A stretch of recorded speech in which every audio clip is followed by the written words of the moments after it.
Hello everyone, it's Shane Kanto, your Wasteland reviewer, and I'm here to review Red Dot. And this is a Netflix original film from Sweden, and it's about Nadja becomes pregnant, and her husband go off camping and hiking to try to reconnect with their marriage. All of a sudden, they're turned into a couple of the hunted.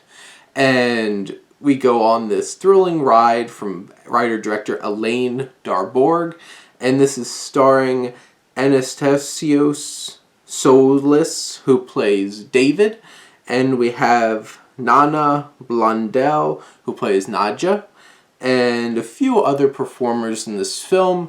And right off the bat, it's a bloody intro showing later into the film of the suffering that's going to be happening to these two characters, and you just get really set up with this bloody intro, and you're like, this movie means business. And then it cuts to much more lighthearted sequence, including an awkward proposal that happens at a bathroom.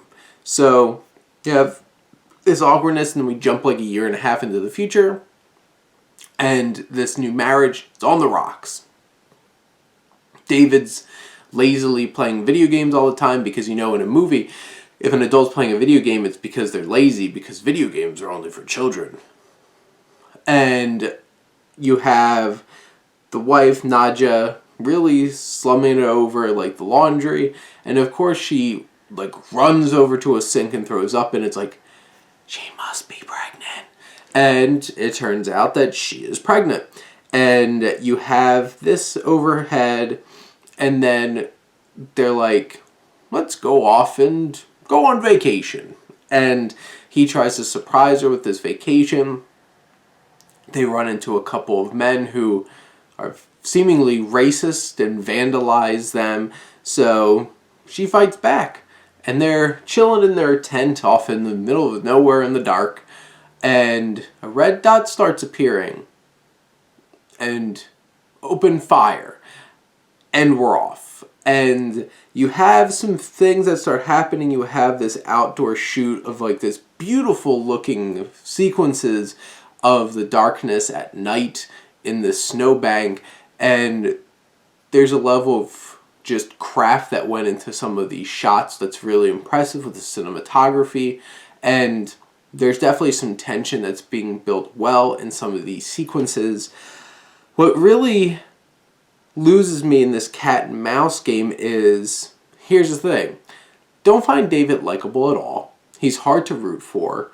It's kind of like, I don't know if I want this to work out for you. And he just can keep staying in that state of whiny and it's like, I don't know how much I want to root for you in this situation. And you have this dark places that this film goes because, David and Nadja have a dog. Won't say too much. This film goes places. I'd prefer if it didn't.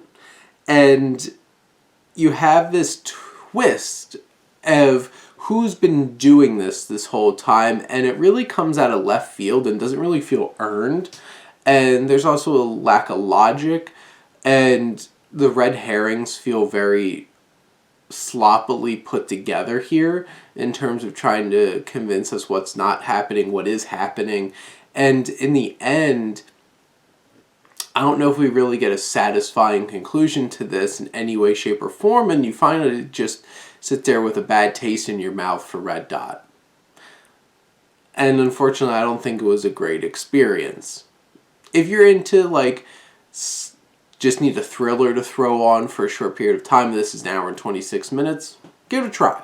If you want something deeper and meaningful and intriguing, this might not really do it for you. But those are my thoughts on Red Dot. Let me know what you think, and let's talk some movies. But thank you as always for tuning in and supporting your Wasteland reviewer.